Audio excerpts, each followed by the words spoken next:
très faible taux de fréquentation, dégradation visible de l'édifice, structure financière des plus déplorables, personnel démotivé. L'établissement hôtelier placé sous la tutelle de l'État à travers la Société nationale d'investissement se meurt à petit feu. Il est encore temps de songer à privatiser le dit établissement pour le sortir de sa longue agonie.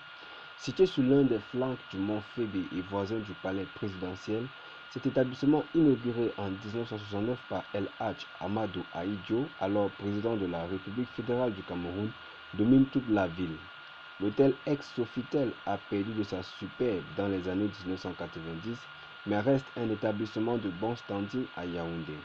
La grande baie vitrée sur laquelle donne le rôle embrasse la ville et ses collines, un panorama unique qui justifie à lui seul un passage, si ce n'est un séjour, au mont Fébé. L'hôtel met à la disposition de la clientèle de belles chambres, relativement petites pour la majeure partie, mais renouvelées récemment, une connexion Internet Wi-Fi, une navette pour l'aéroport, une agréable piscine, des cours de tennis, un casino, une discothèque, des restaurants et bars, quelques boutiques et, cerise sur le gâteau, le Golf Club de Yaoundé qui étend ses 18 trous au pied de l'hôtel. Parcours sportif car à flanc de colline. Ne pas manquer le buffet du dimanche midi autour de la piscine renseigne sous le couvert de l'anonymat un cadre du mont Fébé. Même si, de son point de vue, les espaces communs nécessiteraient une remise au goût du jour car le style Séventi fait défraîchir. Un avis partagé à l'unanimité par les habitués de l'hôtel. Malgré la restructuration plutôt récente du 5 étoiles situé à 30 km de l'aéroport de Yaoundé-Simalène et le vent de modernisme insufflé par le top management, rien n'y fait. Le mont Fébé ne brille plus de 1000 feux. L'établissement hôtelier a mal à ses finances, mais à ses ressources humaines, mal à sa structure interne. Du coup, les clients de l'hôtel ne se comptent désormais plus qu'au bout des doigts. Le taux de fréquentation chez nous atteint difficilement aujourd'hui les 30%. Conséquence, les recettes dans les caisses de l'hôtel se sont considérablement amenuisées.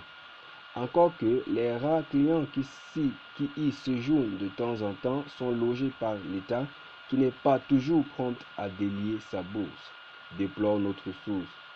Les maigres ressources générées par le mont Fébé sont l'objet de détournements.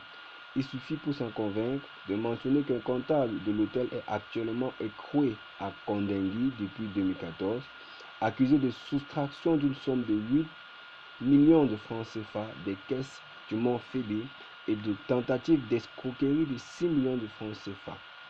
Pierre Ndongo Guémani, en intelligence avec les fournisseurs agréés de l'hôtel, aurait monté des dossiers parallèles à ceux de ces derniers, ouvrant un compte frauduleux dans lequel étaient virés les fonds qui étaient décaissés par un de ses complices. La privatisation comme solution. Au détournement de fonds s'ajoute la démotivation criarde du personnel et la dégradation de l'édifice. Tout ceci porte bien évidemment un coup fatal à la compétitivité du mont Fébé, de moins en moins sollicité pour les forats, séminaires et autres grandes rencontres.